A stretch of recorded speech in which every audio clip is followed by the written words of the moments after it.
Le Seigneur soit avec vous. Et avec votre esprit. Évangile de Jésus-Christ selon saint Jean. Gloire à toi, Seigneur. En ce temps-là, Jésus se manifesta encore aux disciples sur le bord de la mer de Tibériade, et voici comment. Il y avait là ensemble Simon-Pierre avec Thomas, appelé Didyme, c'est-à-dire jumeaux, Nathanaël de Cana de Galilée, les fils de Zébédée et deux autres de ses disciples. Simon-Pierre leur dit « Je m'en vais à la pêche ». Il lui répond « Nous aussi, nous allons avec toi ». Ils partirent et montèrent dans la barque. Or, cette nuit-là, ils ne prirent rien.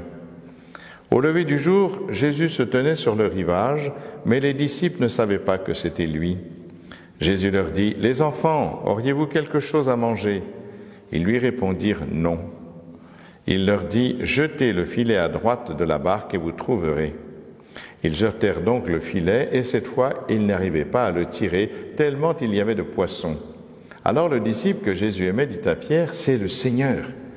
Quand Simon-Pierre entendit que c'était le Seigneur, il passa un vêtement, car il n'avait rien sur lui, et se jeta à l'eau.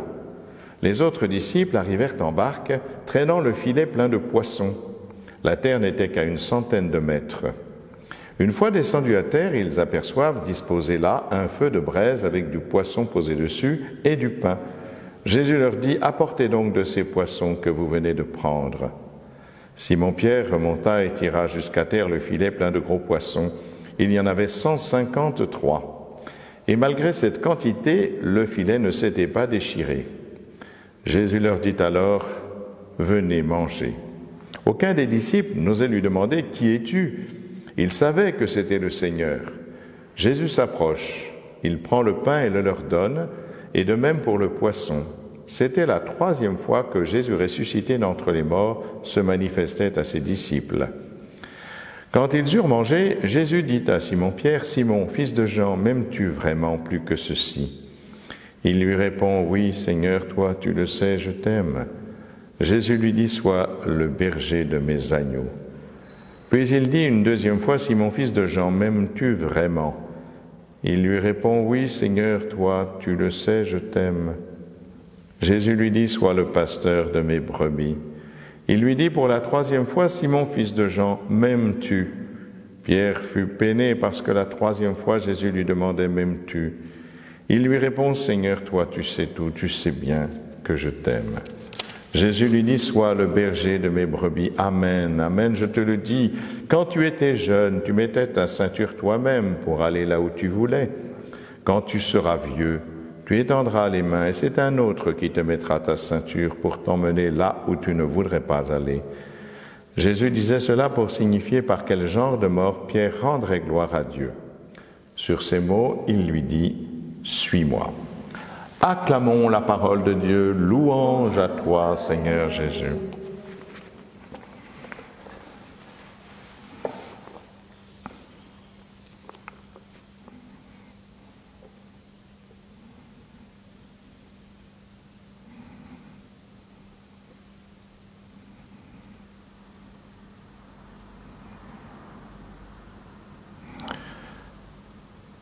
Aucun des disciples n'ose lui demander « Qui es-tu »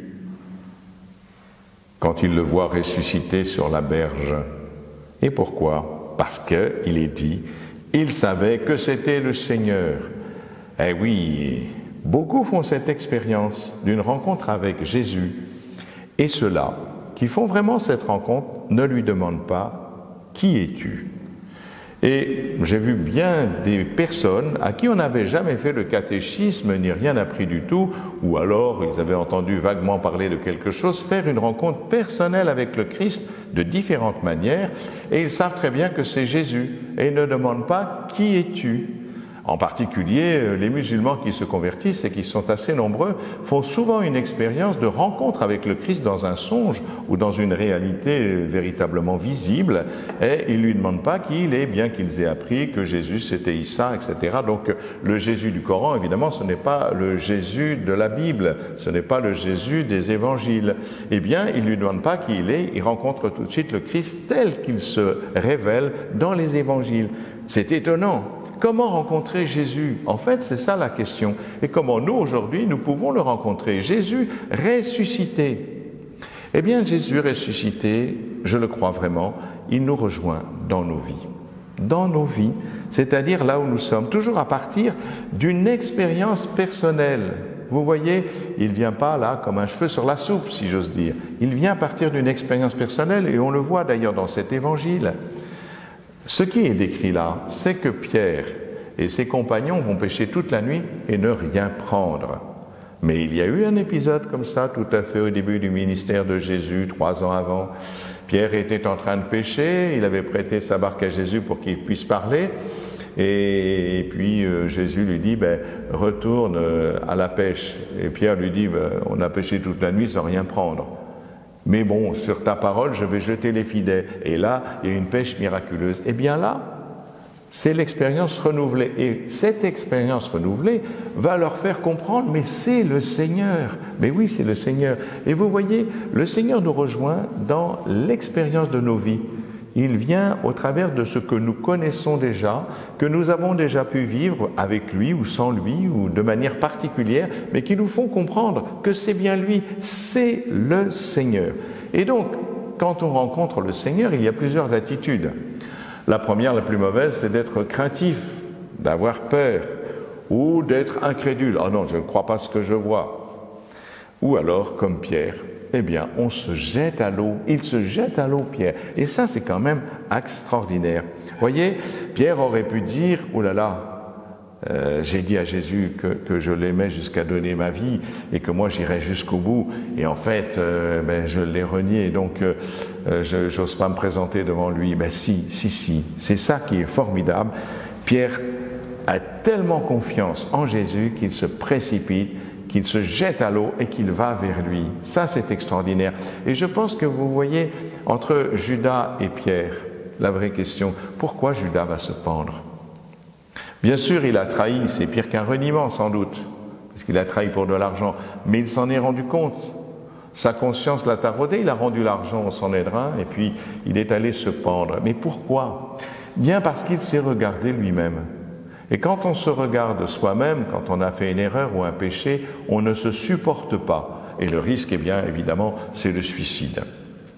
Alors que Pierre, lui, ne se regarde pas, il regarde Jésus. Et c'est cela, la rencontre avec Jésus. Il faut arrêter de se regarder soi-même, sinon on pourrait se désespérer. Mais il faut regarder Jésus, et là, tout est possible. Il est possible que Jésus nous permette de redire ce que nous n'avons pas été capables de faire. J'avais dit Pierre, que je te suivrai jusqu'à la mort, je t'aime jusqu'à donner ma vie. Et Pierre, est-ce que tu m'aimes ? Ah, Pierre, oui, il répond quand même. Vous voyez, ce n'est pas des reproches, Jésus ne lui fait pas de reproches, il lui demande simplement de pouvoir redire son amour. Alors Pierre lui dit, je comprends bien ce qu'il est en train de dire, oui, Seigneur, tu sais tout, tu sais bien que je t'aime pas comme j'avais dit, je t'aime pas comme j'aurais voulu, je t'aime pas comme il faudrait, mais pourtant je t'aime. Eh bien, vous voyez, Jésus, avec ce petit peu d'amour, il lui donne toute son Église. Et vous voyez, nous n'attendons pas d'être parfaits pour rencontrer le Christ. Le Christ, même avec le peu que nous lui offrons, est capable de tout nous donner. Voilà peut-être la leçon qui est à retenir, parce que c'est cela qui est important. N'attendons pas d'être impeccables, d'être parfaits. Nous ne sommes pas des cathares, nous sommes des pécheurs qui venons voir quelqu'un qui est venu nous sauver. Et c'est cela que Pierre a compris. Eh bien, soyez comme Pierre, frères et sœurs. Amen.